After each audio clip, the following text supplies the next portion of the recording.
آپ کی جنگوں میں شریک نہیں ہوں گے، بٹ ہم آپ کے دوست امن میں رہیں گے، یہ امریکہ کو ہضم نہیں ہوگا۔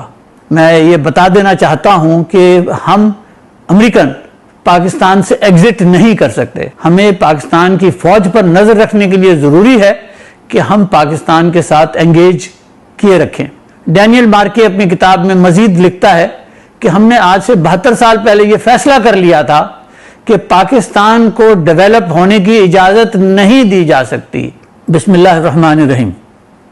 محترم ناظرین کرام، آج آپ کی خدمت میں ایک اور کتاب ہے اس کے بارے میں بات کروں گا، no exit from Pakistan by Daniel Markey. Daniel Markey is an American author who has worked on this book for about 25 years and then اس نے بڑی ڈیٹیل میں احاطہ کیا ہے پاکستان اور امریکہ کے تعلقات پہ، اور آپ کی خدمت میں جب پیش کروں گا آپ سن کر حیران ہوں گے کہ امریکہ پاکستان میں کیا کیوں کچھ کرتا رہا ہے۔ ڈینیل مارکی اپنی کتاب میں لکھتا ہے کہ امریکہ نے پاکستان پر کبھی اعتبار نہیں کیا۔ The Americans have never trusted the Pakistanis۔ اور اگلی بات وہ یہ کہتا ہے کہ ہم جتنے بھی اور جتنے زیادہ پیسے پاکستانیوں کو دیتے ہیں وہ اتنی ہی ہم سے زیادہ نفرت کرتے چلے جاتے ہیں۔ The more money we give to the Pakistanis, the more they hate us۔ اس بات کو اچھی طرح سمجھ لینے کے باوجود میں یہ بتا دینا چاہتا ہوں کہ ہم امریکن پاکستان سے ایگزٹ نہیں کر سکتے۔ وہ 3 وجوہات بتاتا ہے کہ جس کی وجہ سے امریکہ پاکستان کو نہیں چھوڑ سکتا۔ نمبر 1، پاکستان کا نیوکلیئر اور میزائل پروگرام اتنا بڑا ہے اور اتنا ایکسٹینسو ہے کہ اس کے اوپر نظر رکھنا ضروری ہے، اس لیے ہمیں پاکستان کے ساتھ مسلسل انگیج کرنا پڑے گا۔ دوسری بات، پاکستان دنیا کا وہ واحد ملک ہے جس کا چین کی سول اور ملٹری اسٹیبلشمنٹ دونوں سے بہت گہرے تعلقات ہیں، تو چین پر نظر رکھنے کے لیے پاکستان کے ساتھ تعلقات رکھنا بہت اشد ضروری ہے۔ سنیے، فرماتے ہیں کہ پاکستان کے پاس اتنی بڑی فوج ہے کہ if this army decides to go rogue، یہ نہ صرف اس ریجن کو ڈیسٹیبلائز کر دے گی بلکہ ساری دنیا کو بھی ڈیسٹیبلائز کر دے گی، تو لہذا ہمیں پاکستان کی فوج پر نظر رکھنے کے لیے ضروری ہے کہ ہم پاکستان کے ساتھ انگیج کیے رکھیں۔ یہ تو 3 وجہ ہے پاکستان کے ساتھ تعلقات رکھنے کی۔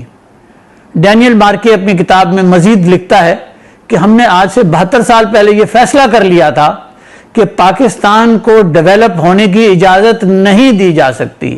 ہم پاکستان کو دنیا اسلام کو لیڈ کرنے کی اجازت نہیں دے سکتے، اور اس کے لیے ہم نے کچھ طریقے اپنائے ہیں، اور وہ طریقہ یہ ہے کہ پچھلے 72 سال سے ہم نے پاکستان کو we have kept it in a managed destabilized position، کہ اس کو اتنا ڈیسٹیبلائز رکھو کہ جس کو ہم مینج کر سکیں۔ اور پھر وہ یہ بھی بتاتا ہے کہ ہم اس مینجڈ ڈیسٹیبلائزیشن کو کرتے کیسے، کہ ہم پاکستانی لیڈرز کو خریدتے ہیں، جس کے اندر پولیٹیکل لیڈرز بھی ہیں، سول اور ملٹری کی بیوروکریسی کے لیڈرز بھی ہیں، جس میں جرنلسٹ بھی ہیں، میڈیا ہاؤسز بھی ہیں اور اکیڈمیشنز بھی ہیں۔ ڈینیل مارکے یہ کتاب میں لکھتا ہے کہ پاکستانی لیڈرز اپنے آپ کو بہت تھوڑی قیمت پہ بیچ دیتے ہیں، اتنی تھوڑی قیمت کہ ان کو کوئی امریکہ جانے کا ویزا ہی مل جائے، یا ان کی اولاد کو، بیٹوں یا بیٹیوں کو کوئی امریکہ اسکالرشپ مل جائے، اور اتنی چھوٹی سی چیز کے اوپر وہ پاکستان کے مفادات کو آسانی سے بیچنے کو تیار ہو جاتے ہیں۔ میں اب آپ کی خدمت میں یہ بتانا چاہتا ہوں کہ میں 1980 سے گورنمنٹ آف پاکستان سے کنٹینیوسلی ڈیل کرتا ہوں، اور یہ بات میں نے خود دیکھی ہے کہ یہ امریکن ہماری سول سروسز کو بھی، ملٹری سروسز کو بھی کس طریقے سے وہاں کے افسروں کو اس بات کے لارے لپے دیتے ہیں کہ ہم آپ کے بچوں کو اسکالرشپ دے دیں گے، اور کس طریقے سے پھر وہ باہر پڑھنے چلے جاتے ہیں۔ 4 سال کے لیے تو بیچلرز ڈگری ہوتی ہے، اس کے اندر وہ جو صاحب جن کی اولاد گئی تھی باہر پڑھنے وہ بک چکے ہوتے ہیں امریکہ کو، پھر اس کے بعد اس نے ماسٹرز کرنا ہوتا ہے، 1-2 سال اس میں لگ جاتے ہیں، اس کے بعد گرین کارڈ۔ تو اس طرح سے یہ شخص تو اب بک گیا۔ تو پاکستان میں یہ کام امریکہ پچھلے 72-73 سال سے کر رہا ہے. سب سے پہلے انہوں نے لیاقت علی خان کو قتل کروایا, اور لیاقت علی خان کے قتل کا اب سارا ڈاکیومنٹس ڈی کلاسیفائی ہو چکے ہیں. جو عمران خان صاحب جس راستے پہ اس وقت جا رہے ہیں, مجھے پرائم منسٹر صاحب کے بارے میں سخت, ان کی حفاظت کے بارے میں سخت تشویش ہے کہ امریکہ ان کو بھی شہید نہ کروا دے. میرا یقین ہے کہ جو لاہور کا جو واقعہ پیش آیا ہے اس کے اندر جو ٹارگٹ تھا وہ تو عمران خان صاحب ہی تھے, اور یہ معاملہ ابھی اور آگے چلتا رہے گا. میں اپنے تمام ہم وطنوں سے, اپنے تمام بہن بھائیوں سے, دوستوں سے یہ کہنا چاہتا ہوں کہ نظر رکھیں کہ دیکھیں امریکہ کے ساتھ جو اب پرائم منسٹر صاحب نے پوزیشن لی ہے کہ ہم آپ کے ساتھ آپ کی جنگوں میں شریک نہیں ہوں گے, بٹ ہم آپ کے دوست امن میں رہیں گے, یہ امریکہ کو ہضم نہیں ہوگا. امریکہ کی پچھلے 100 سال کی تاریخ یہ بتاتی ہے کہ دنیا کے اگر کسی لیڈر نے امریکہ کی مرضی کے حساب سے کام نہیں کیا تو انہوں نے اس کو قتل کروایا ہے. یہ ایک نہیں ہے, یہ بہت سارے قصے ہیں.